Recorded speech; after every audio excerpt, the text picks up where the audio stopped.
let's see. I think Mary Jo will introduce y'all, and we'll get started pretty close to 7:30. Usually with Zoom, it helps to wait. Some people have technical. And may I ask, Mary Jo, so you just want like a 20-minute reading, is that correct? 20 to 30. I was just. Oh, okay. Yeah.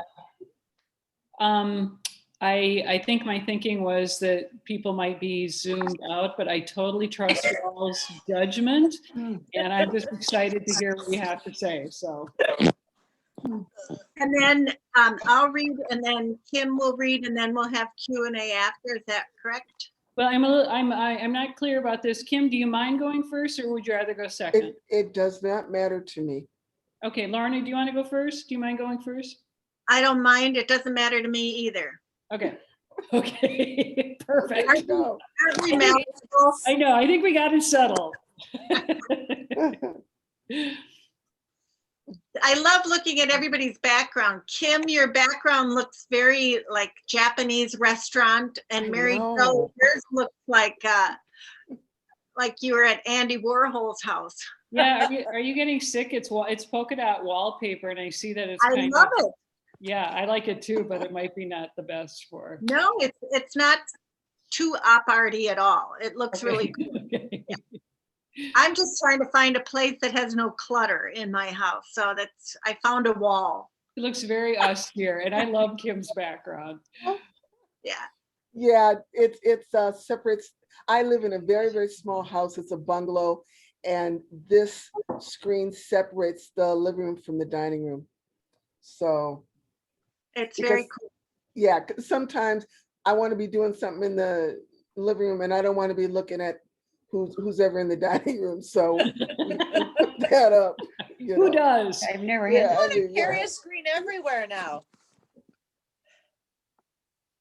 Oh, here's Lorna Landvik right here. I see Melinda's. She's laying in bed.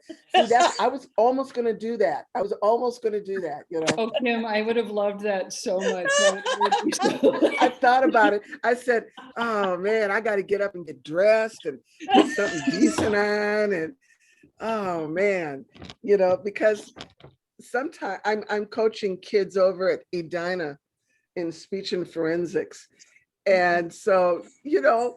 The wonderful thing about Zoom, you just put a shirt on and, you know, something on your head and just a little bit of something so you don't look ghostly, and hey, you're good to go. I'm sitting up in bed coaching these kids. Right. It's wonderful, you know. Welcome, Mindy, and welcome other people joining us. Yeah, since it's 7:30, I'll go ahead with some housekeeping while we're waiting for the people to join. I don't know why my picture isn't. And so a couple of house rules is I'm going to ask everyone except for the speakers to mute, which I know will make it kind of weird. You don't get quite the same feedback for it, but Zoom tends to cut out channels, and we don't want the speakers to get cut out while they're with other people talking.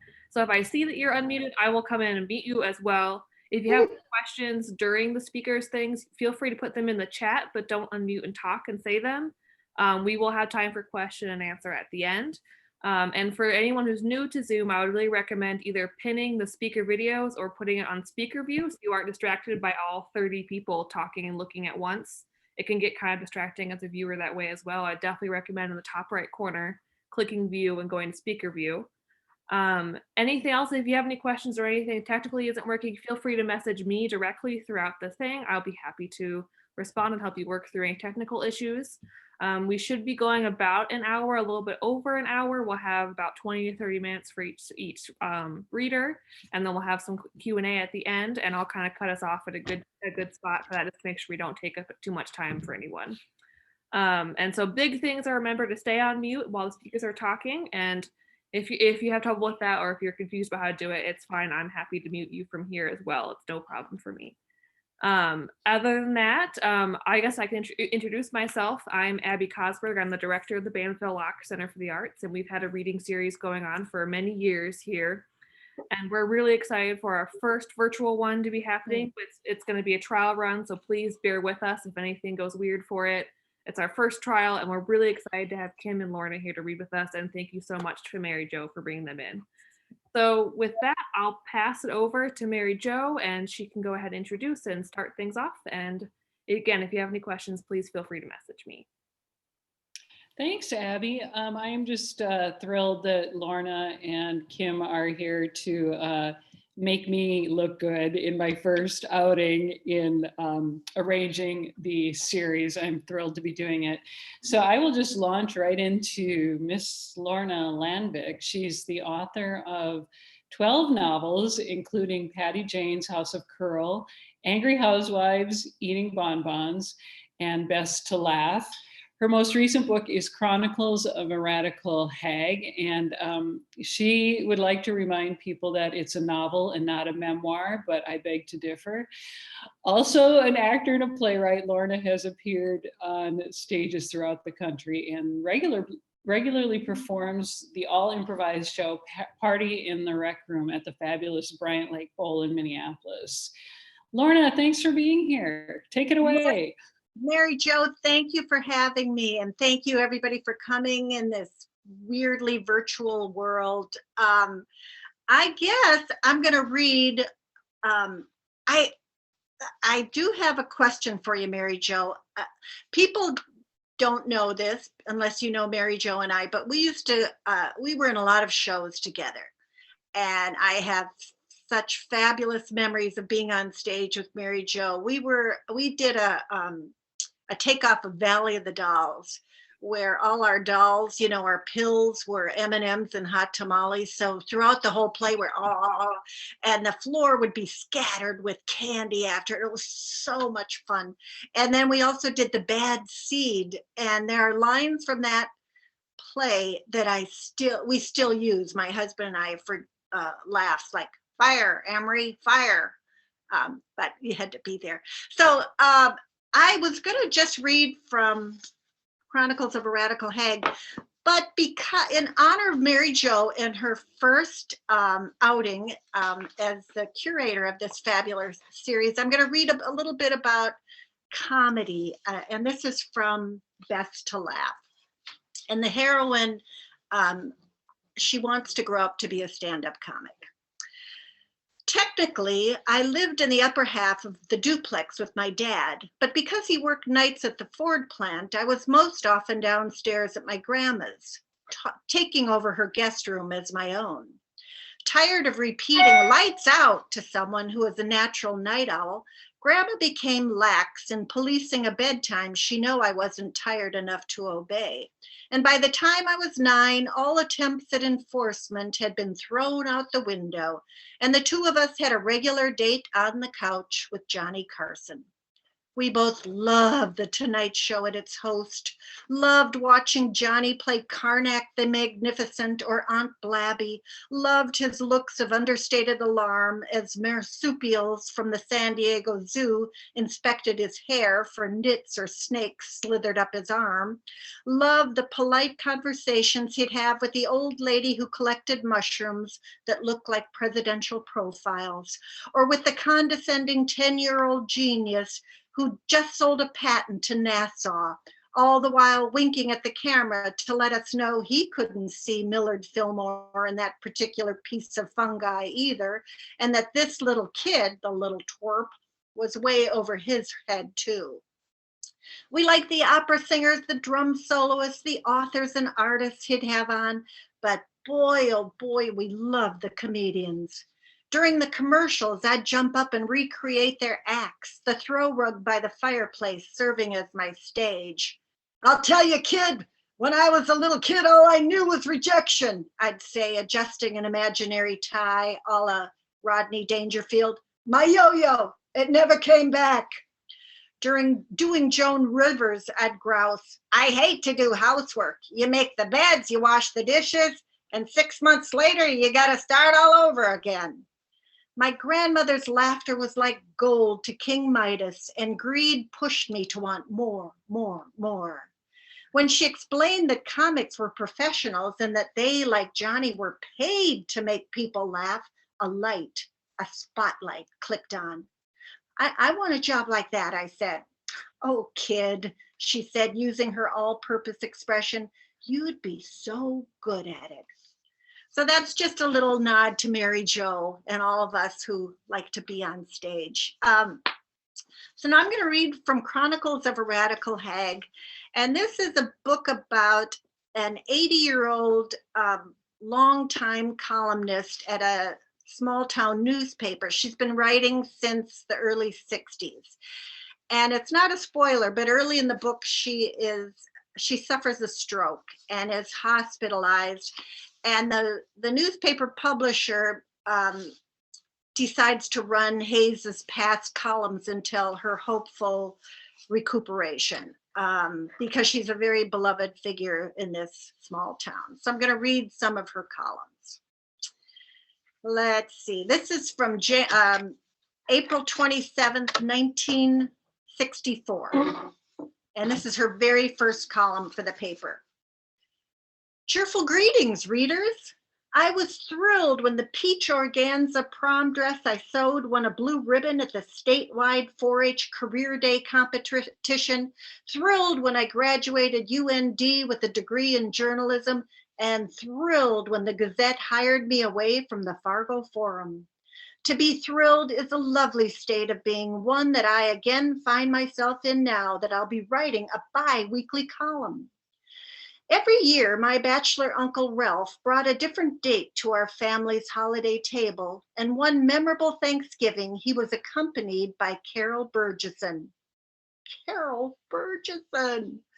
13 years old and a recent graduate to the grown-ups table, I was not only beside Miss Burgesson, but beside myself.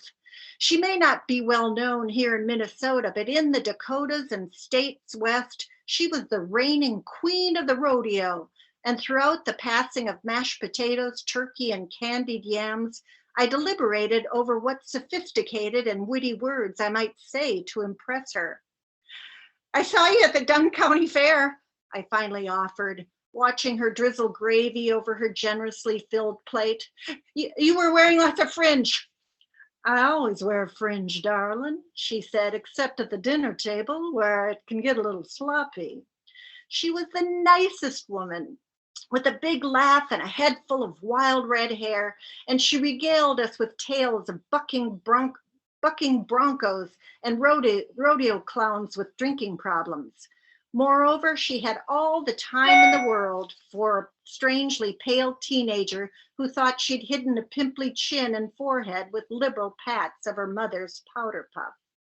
Uncle Ralph always whisked his dates away directly after dessert, not wanting, I suppose, to be part of the familial loosening of belt buckles, burps, and other noises repressed and unrepressed. And when they were leaving, Miss Burgesson shrugged into her luxurious dark fur coat and pulled me toward her. Now remember, Hayes, she whispered, everybody told me little girls don't grow up to be rodeo stars. But I don't listen to everybody. I listen to myself. If you want something, chase it, chase after it, rope it, and pull it in.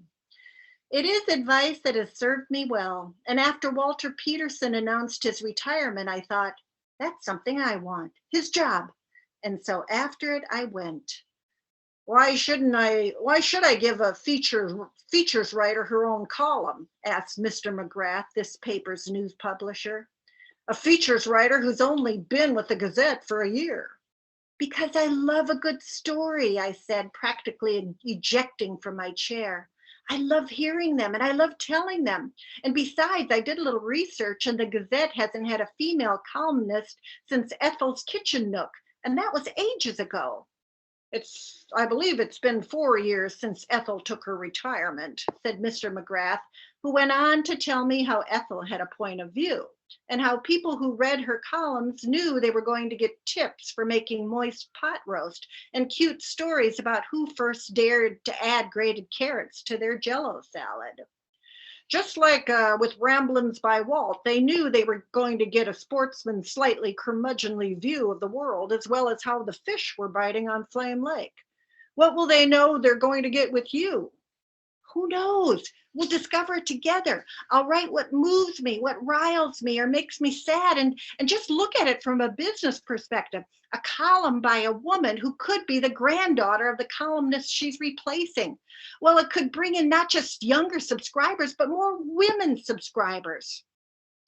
The silence that followed was Grand Canyon size deep, finally broken by the muffled rat-a-tat-tat of the pencil Mr. McGrath tapped eraser side down on his desk blotter.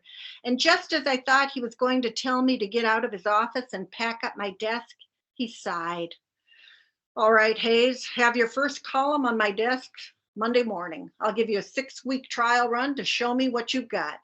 So that's why I've written about Thanksgiving at the end of April, because I'm really grateful. Here we go. Wish me luck.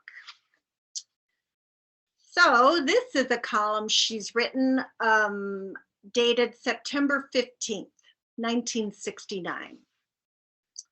When we were 11, my friend Eunice and I were getting on the Ferris wheel at the Mountrail County Fair, and the man who loaded people on and off the cars was a Negro. He was the first Negro I had ever seen, and I was struck by how dark his skin was and how white his teeth were, whiter than those of my brother's best friend, Eddie. He scares me, said Eunice as our car climbed slowly in a creaky arc. Why? I asked, surprised. The carny who worked the ring toss booth, the one with the scar that crawled up his face, crinkling up the corner of his eyelid, now that guy was scary. This one was nice and friendly and had told us to enjoy the view. Because most Negroes are criminals, she said, a little tisk in her voice. After the ride, I thanked the carny profusely when he lifted the bar and set us free. And as we walked into the small midway, I turned left when my friend turned right. Hayes, she said, come on, the cotton candy's this way.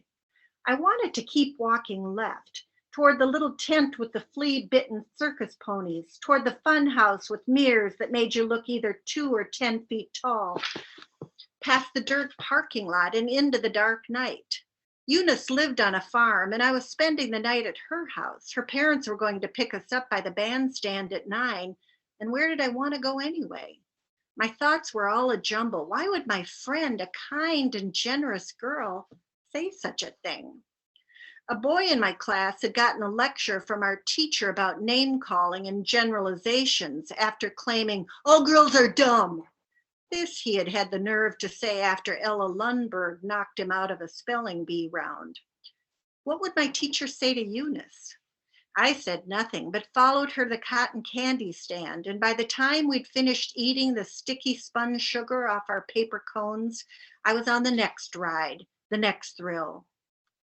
I'm remembering this on the 6th anniversary of the day those little girls were killed by that bomb in Birmingham. Killed walking into an assembly in their church basement. Killed by men who no doubt heard things like my friend and the boy in my class said, heard them over and over and over and believed them. That the Ku Klux Klan is full of grown men who wreak such hatred and destruction while hiding under sheets outrages and saddens me in a deep, soul-weary way. While it seems many of them are sick and fevered with hate, I'd bet there are others who just go along because they don't know how to stand up, because they're afraid, because it seemed easier to just get the cotton candy.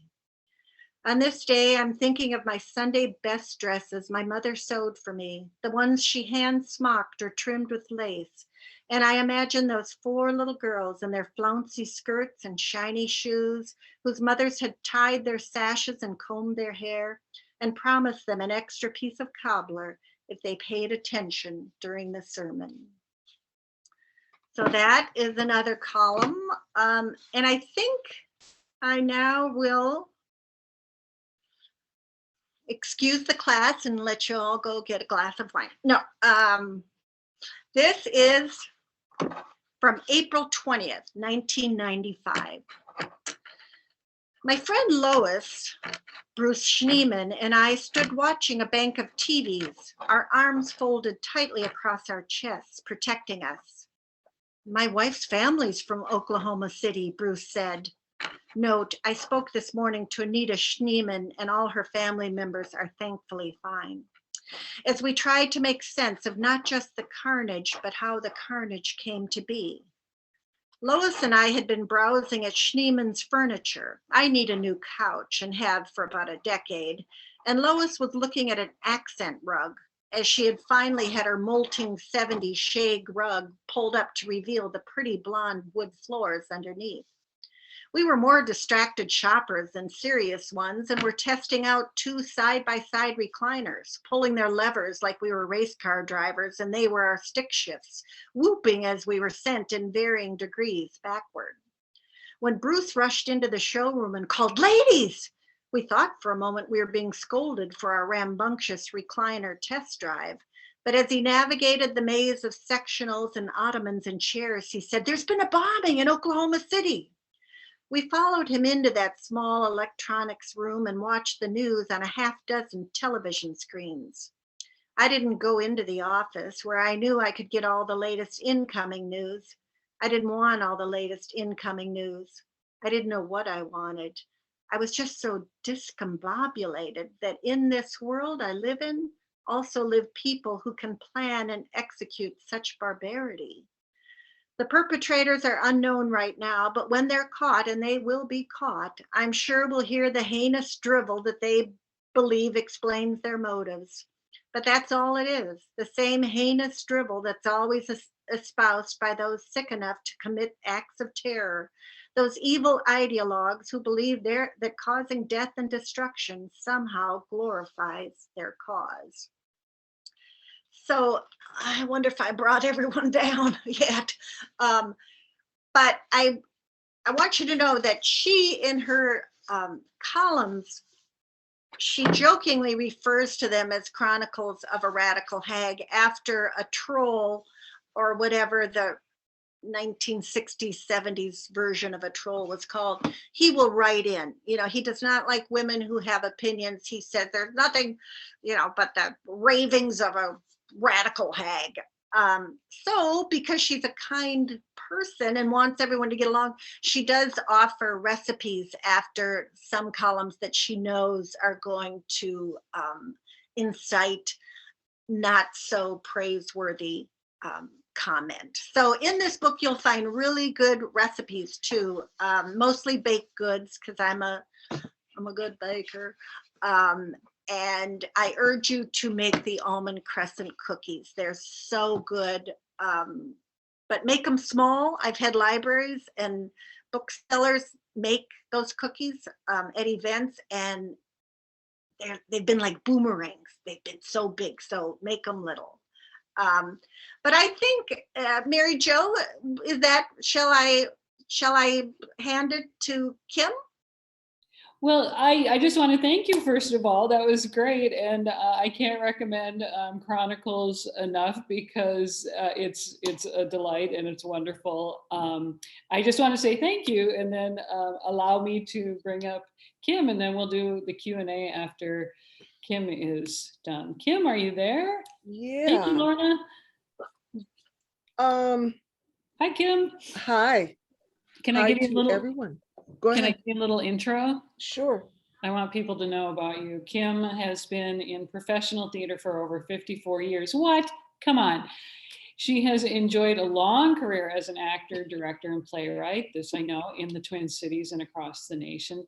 She runs a coaching and mentoring business for artists under Studio Egg LLC. And Kim will be reading from her newly published young adult book, Winglefly.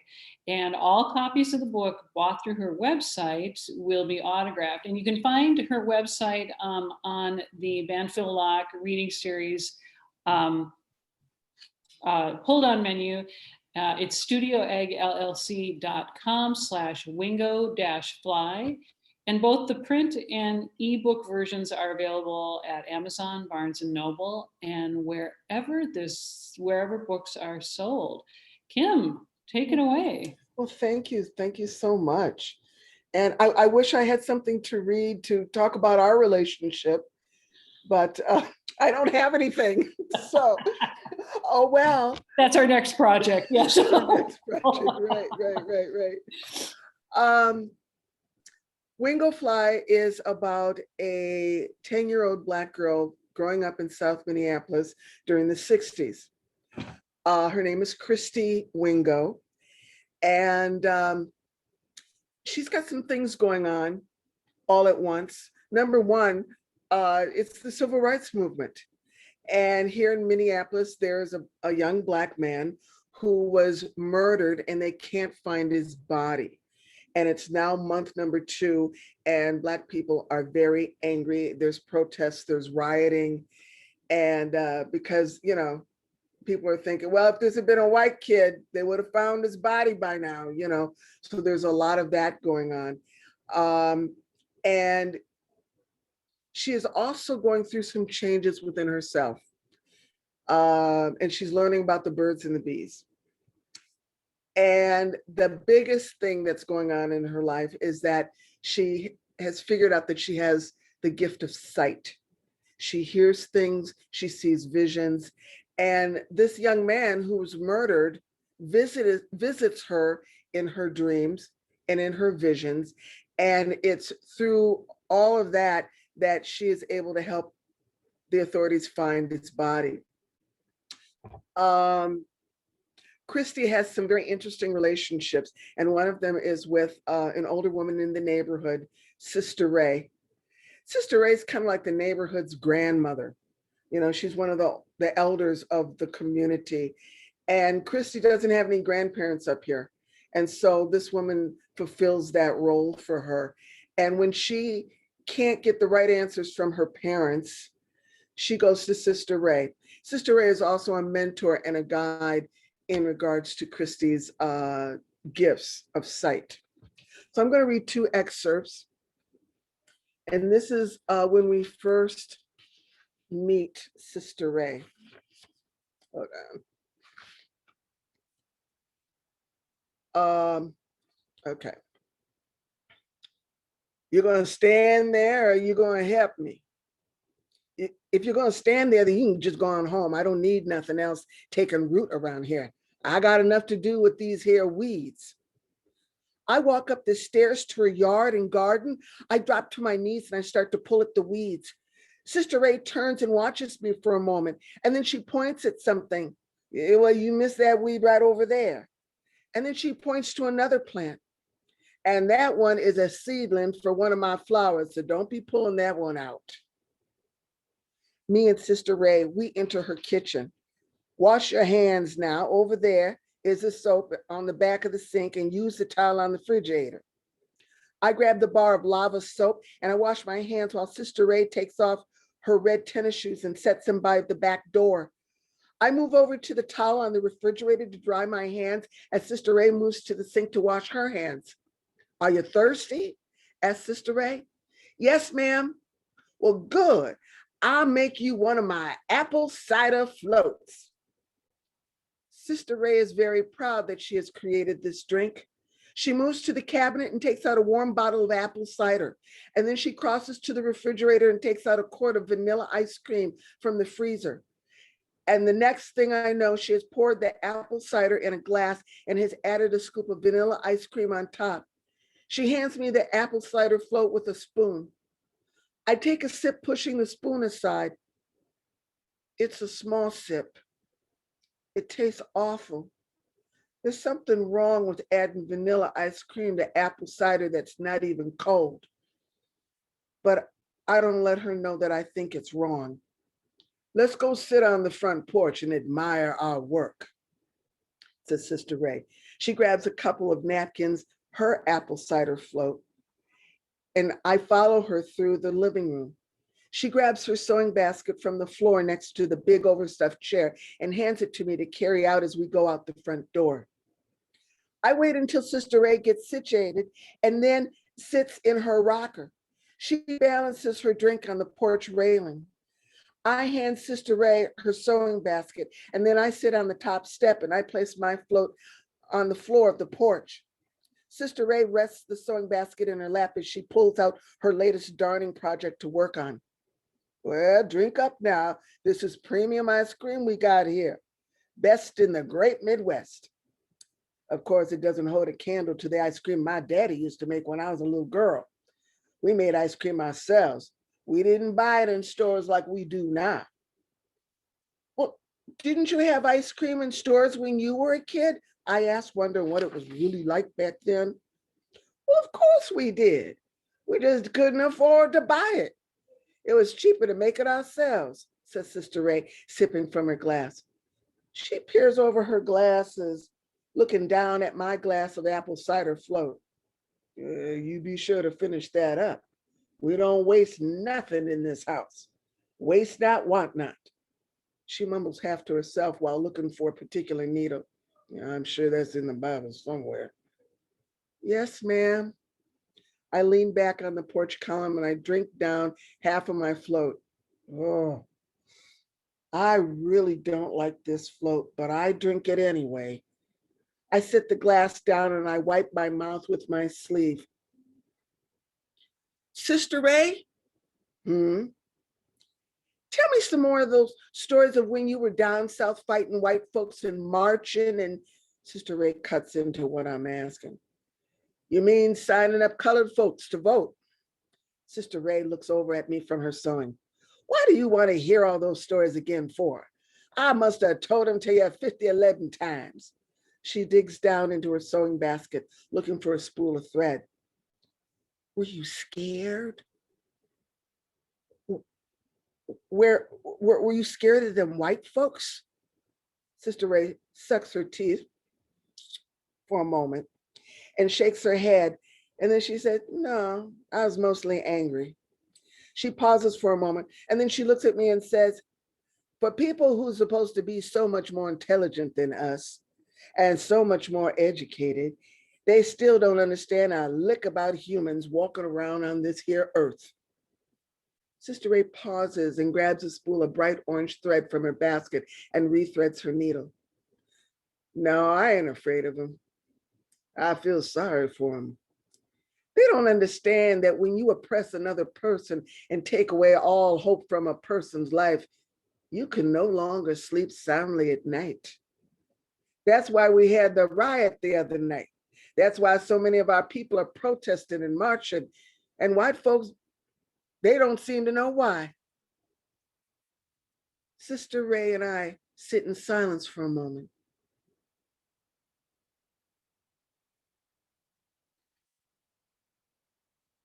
You don't like white folks so much, do you?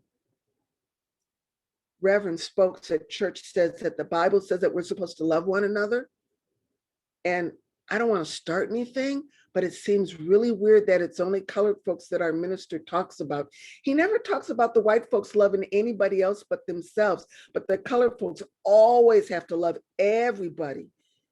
It always sounds pretty good on paper, like in the Bible, but I don't see anybody else doing it in real life. Sister Ray looks me in the face and she says, very matter-of-factly, well, as soon as white folks quit doing everybody wrong, I'll learn to love them. As soon as they quit telling me and showing me that I'm a nobody because I'm a colored woman, I'll learn to love them. As soon as they come to their senses, I'll come to mine and do what the good book says to do. But it ain't something I'm going to be staying up nights worrying about. Because as much as I love stuffed pork chops and as much as Jesus is sweet, them folks ain't never going to change. I don't know what to say. So I sit there and I listen to the birds chirping and the squirrels running up and down the crusty, dry bark on the trees and the wind blowing. The wind makes me think of Raymond Love. Sister Ray, what do you think happened to Raymond Love? What? Who? Raymond Love. What do you think happened to him? Sister Ray stops sewing and gives me a strange look. Why do you want to know about Raymond? She peers at me. Well, I don't know. It seems real strange to just disappear. Well, says Sister Ray, clearing her throat and then taking a large gulp from her apple cider float. Many people disappear a whole lot of the time. While my first husband, James, he was away so much that when he did disappear, nobody knew he was gone. Of course, you know that a lot of folks disappeared in the Bible, and come to find out they didn't disappear at all. Take Moses, for example. He went to look God in the face and was gone for days. Now, I'm sure that the children of Israel thought he had up and disappeared too. But Moses knew where he was. He was off talking to God. Sister Ray, are you saying that Raymond Love is off talking to God? Sister Ray stops sewing and she starts to screw up her mouth. Now, I didn't say all that. I said Moses was off talking to God. Who knows where Raymond is? She pauses for a moment. Why are you so worried about Raymond Love? You're too young to be worrying about somebody you don't even know.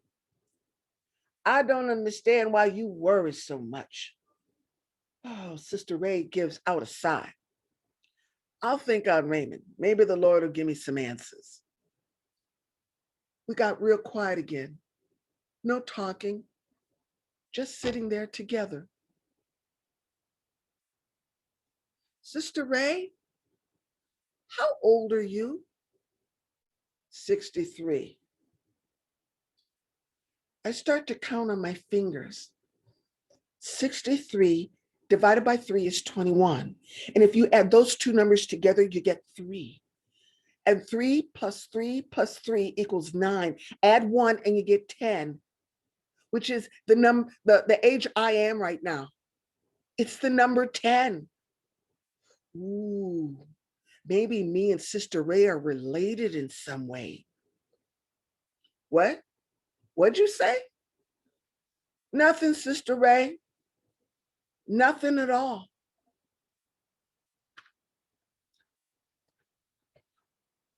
There's that little piece. And this is Christy going to Sister Ray to find out about the birds and the bees. Well, I don't know who's the bird and who's the bee, but it's the female part.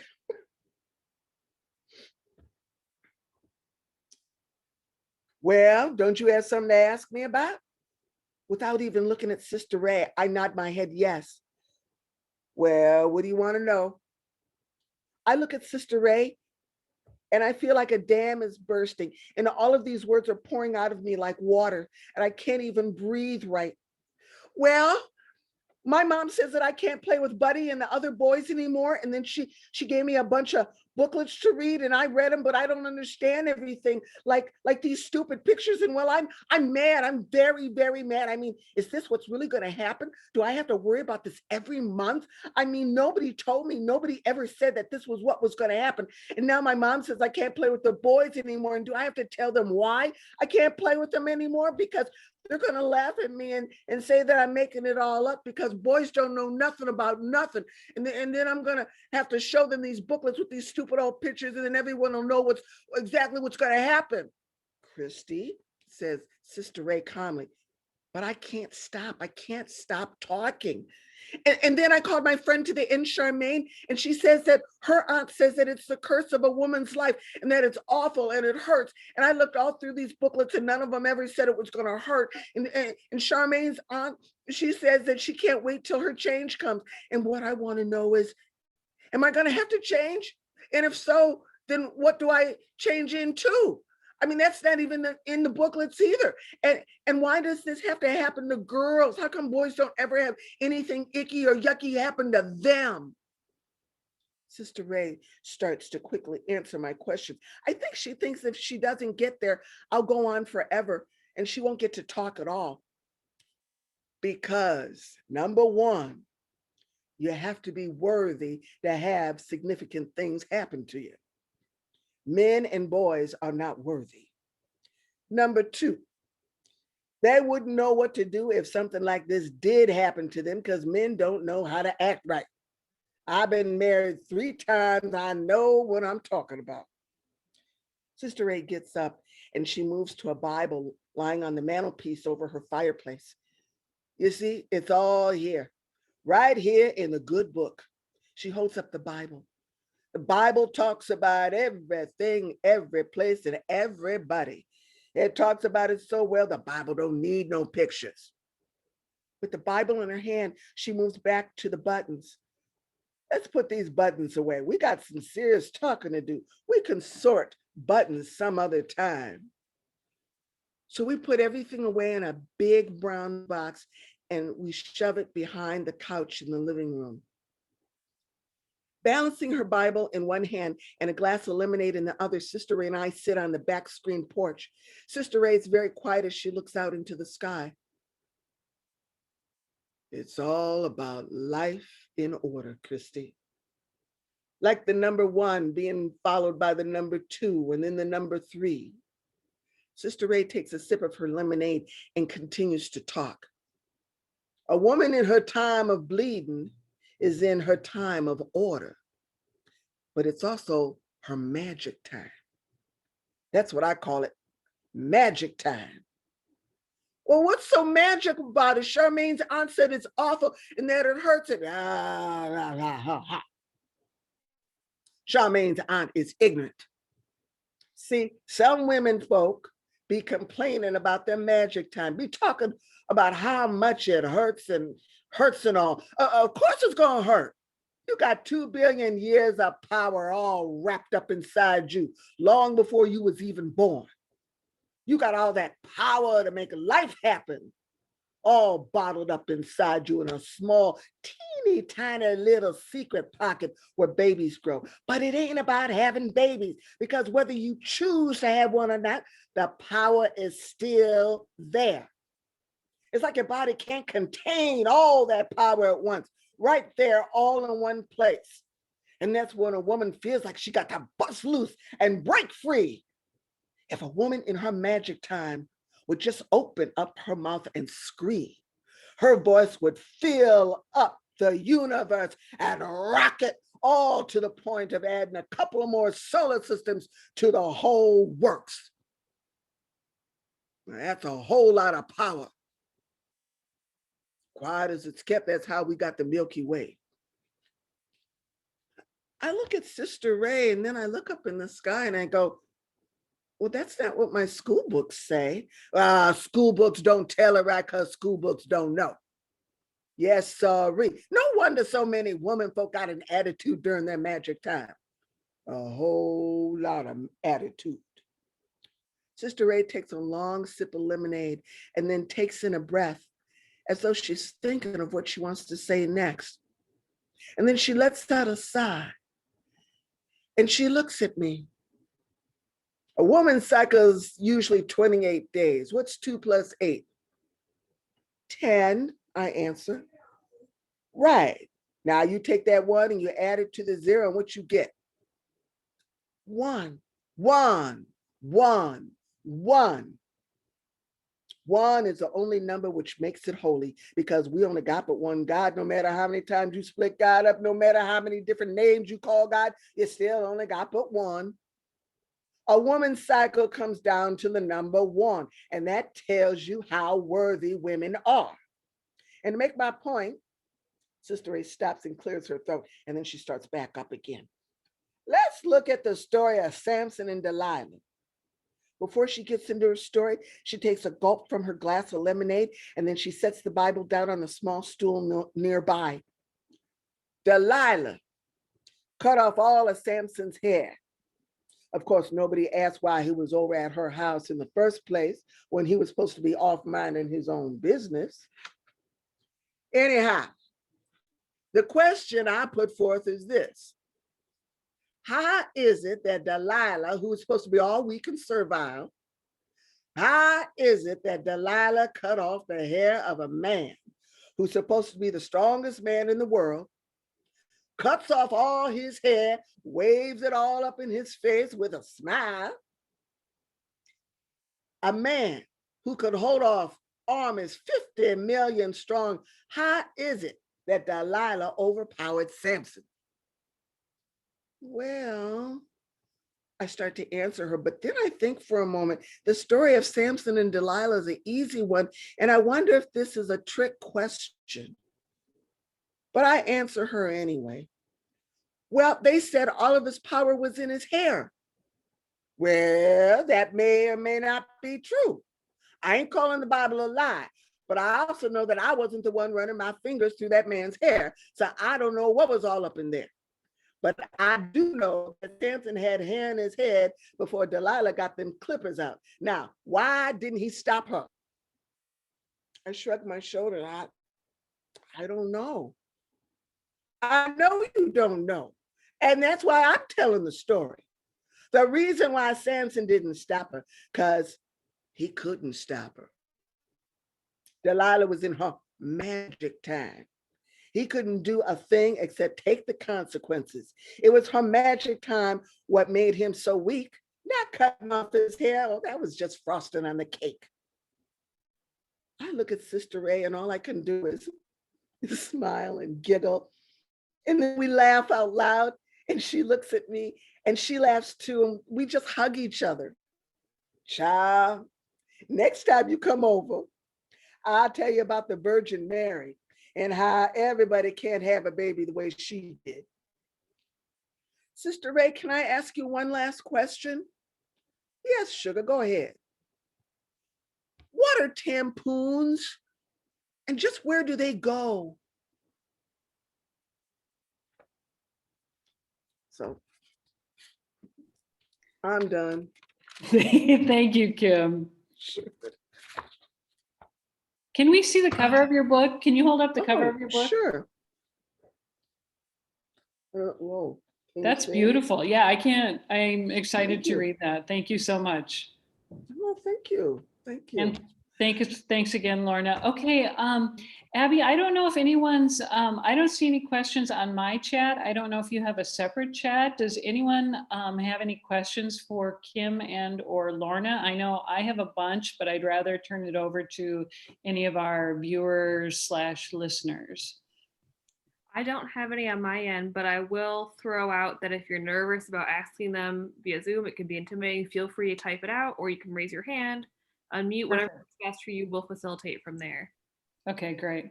I see Lorna raising her hand. Let's see. I think you're still muted, Lorna. Lorna, turn on your. Am I on? Yes. Can you hear me now?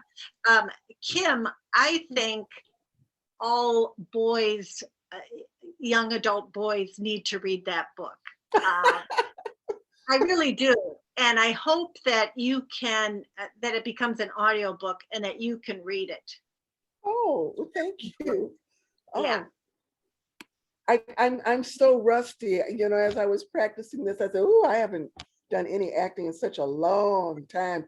And my voice isn't, I really have to work at it. I'm not in tip-top shape, so. Well, it was a really good narrator's voice. You sure held my attention. Thank you. I felt like, Thank if you. I may interject, I felt like both Lorna and Kim, I was really curious because you both have performer stage backgrounds, and I felt like you both really, that really played a part in both your readings. And so I was curious to know how that informs how you think about a scene, or if you're writing it, can you hear the voices and then you're able to execute it, like when you do a reading like this?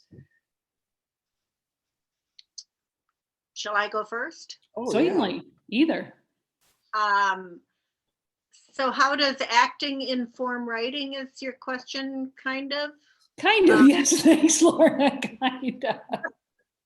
Well, you are processing in an additional dimension, I'm guessing. Yes. I think performing really helps writing in that when you're in front of an audience, it's all about the rhythm of the language, especially comedy. You know, if you're trying for a laugh and how a word in one place might not get a laugh, but if you put the word someplace that, so I'm really aware of the language, the rhythm of language. And did that answer your question? No, that's where I was. That's what I was curious about. Like, yeah, it just struck me, so I didn't have a chance to phrase it any more clearly. Well, that's why it's so fun to listen to writers like Kim, who Yeah. have a theater background too, because I don't know, some of you may have been to readings where, and then I saw the guy and I was scared, just flat. And so it's really fun for a reader and an audience member to hear a writer, to not only read, wow, this is a really rhythmic way of saying these things, but to hear her just bring, it's that extra bringing to life when I think a writer reads her own work with such elan. This is my first novel. I don't write novels, I write plays. So I'm always thinking dialogue and characters talk to me. And I ask them questions in order to get the story. But this is new for me because I'm so used to novelists. I'm not that kind of writer that says, and he walked across the wooden floor, the planks, blah, blah, then they were had striations of green in them, and he grabbed the brass doorknob and turned it, and it's just too much information. I don't need all of that to understand what the story is about. And so I am very dependent on hearing a voice. I don't want to hear descriptions and stuff. I just want to hear the voice, and then I can give the audience enough information to understand what's going on, But it is very helpful, as Lorna was saying, if you have a performance background or acting background, because, and I'm going to say something, I'm going to admit this, and after this, I probably won't admit it again, but maybe. When I first met Audre Lorde, the writer, Audre Lorde, she was reading from a book that was newly published. And I love Audre. I got to know her very well. And she would talk like this, and the whole time that she was reading her work, and it was like this. And I thought I was going to chew my arm off. Honest to God, it was horrid. And we got to talking afterwards, and I said, you really should get someone else to read your work aloud. I mean, so that people can actually hear it. Find an actor, find a really good actor, but please don't read your work anymore, or go get somebody to work with you on your voice, but I mean, it does help if you have a performance background, but it also depends on what you're writing. Is it meant to be heard or read?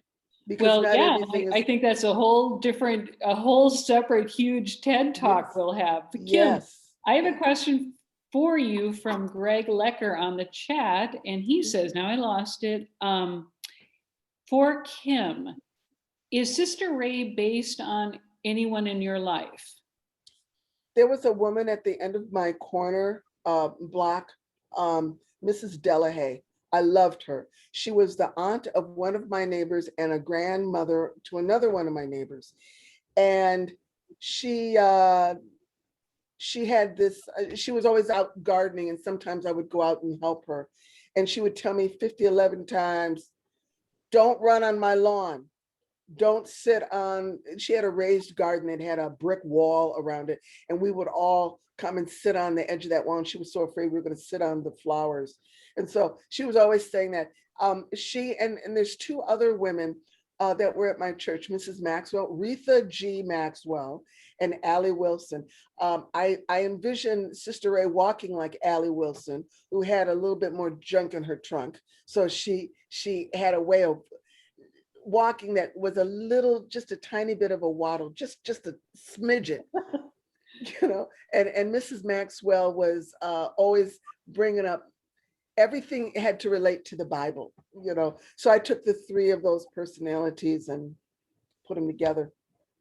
Thank you. We have more questions in the chat, but I'm wondering if there's anyone on video or audio who wants to chime in visually or audioly. Anyone? Okay, I want to again. Okay. Kim, really, that writing about a period is so good.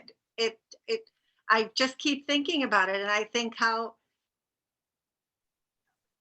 the world could change if everybody read about that and understood. Yeah.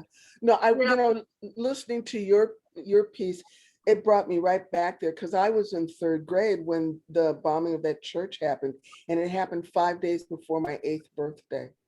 Oh And boy. I just remember it so clearly. And my church, because I, grew up here in Minneapolis, my church over on 41st and 4th, we had bomb threats.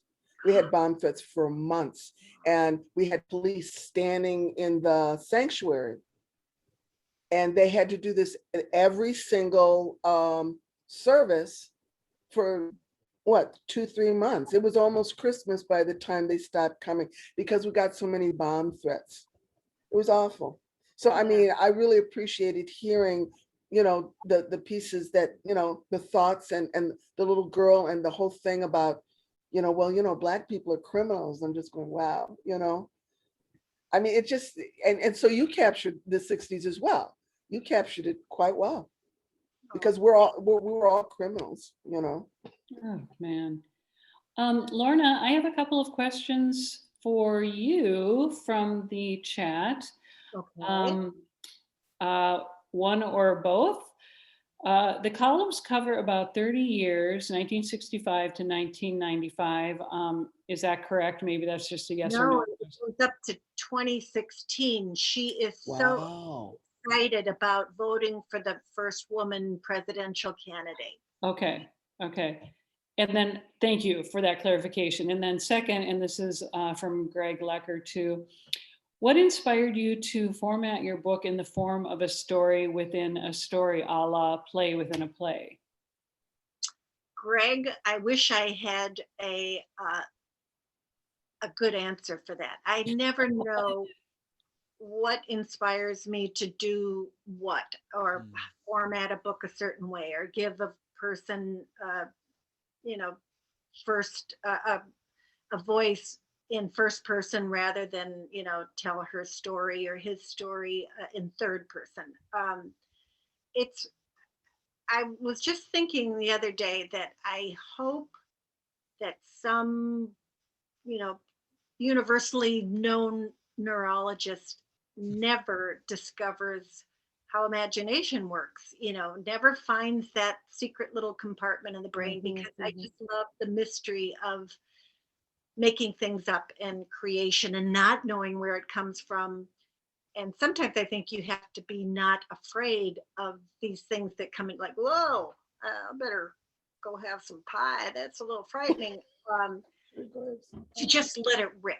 And so when this book came into my head, almost always books come into my head with the appearance of a couple characters, and 2 or 3 of the main characters will come into my head with their names already attached to them, and I feel I'm given enough of a glimpse of their personality to begin writing. But I don't write by outline.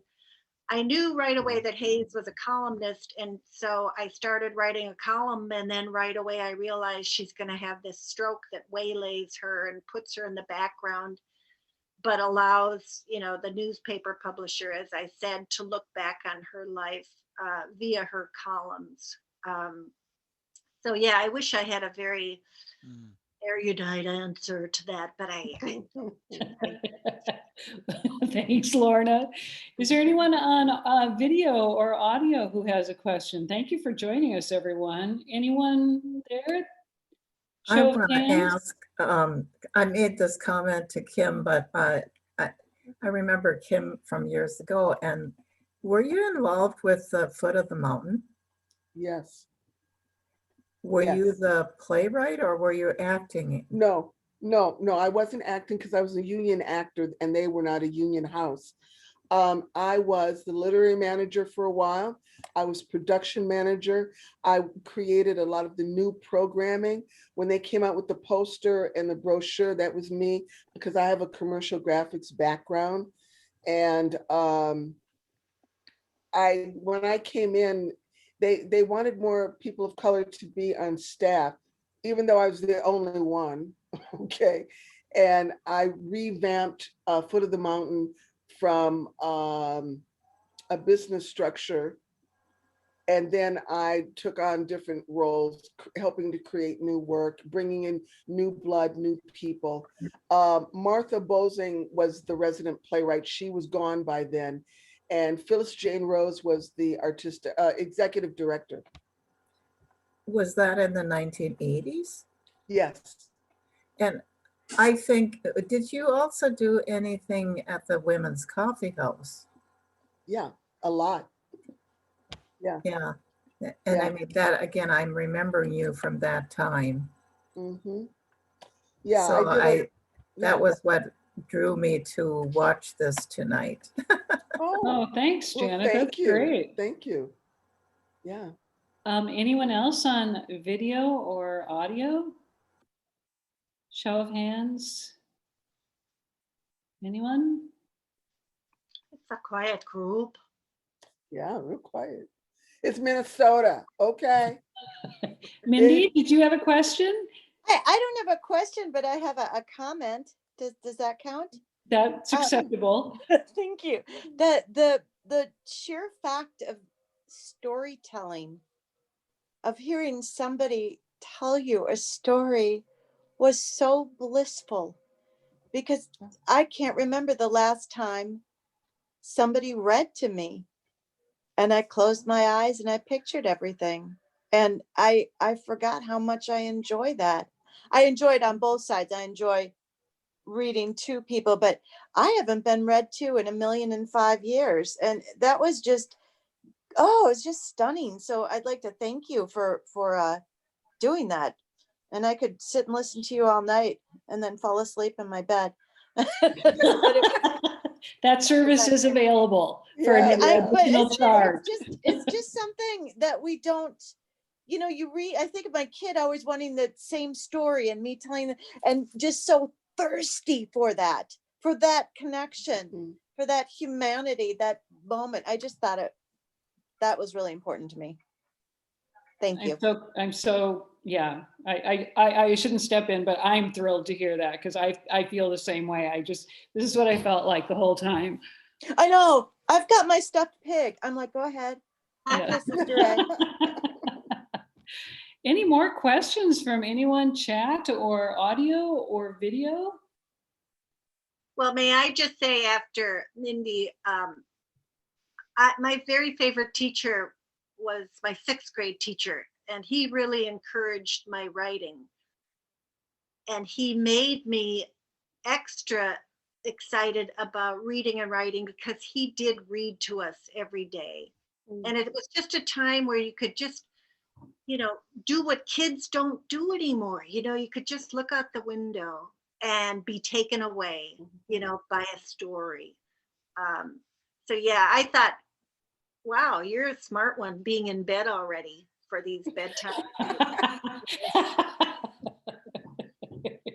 Shoot, I'd be in bed too, but my partner's in the bedroom. She's on another Zoom call. So, and I lost the bet. So now we have to sit here and entertain Kim because she can't go into her bed. Yeah. Abby, are there any more questions, or do you think that's about it? This has been, thank you all for coming. Abby, what do you think? I think this was fantastic and a really great and easy first run. And I'm so thankful for Kim and Lorna and Mary Jo. Thank you so much for joining us tonight. I will remind everyone that exactly 1 month from today, on March 11th, we'll have our next reading. And you can find details about that on our website. And we're very excited for this. This is a fantastic kickoff to the year. And again, I'm so thankful for this. And we will have it put on our website tomorrow morning. And so if you want to share this reading with anyone you thought it was particularly spoke to you or would speak to someone else, please share the link. I'll have it up on the same page where you found the Zoom link tomorrow morning. And so I just want to thank everyone so much for coming, and we'll see you all next month, hopefully. Thank you, Abby. Thank you, everyone. And thank you, Lorna and Kim. Oh, Thank you. Thank you for having us. Good night. Nice to see everybody. Thank Kim, you do an very much. audiobook. Huh? Do the audiobook. Yeah. Well, if I can find a chunk of time. Right now, I'm kind of swamped. Just We're put only that halfway on. off. Put that in the pot Oh, on the back burner. well, I'll have to talk to you about the hookup, technically. Yes, yeah. All right, guys. Good night. I'm just Signing off. Night. I'm just Good gonna night. lie back Thank and go to bed. Bye. Bye. Later.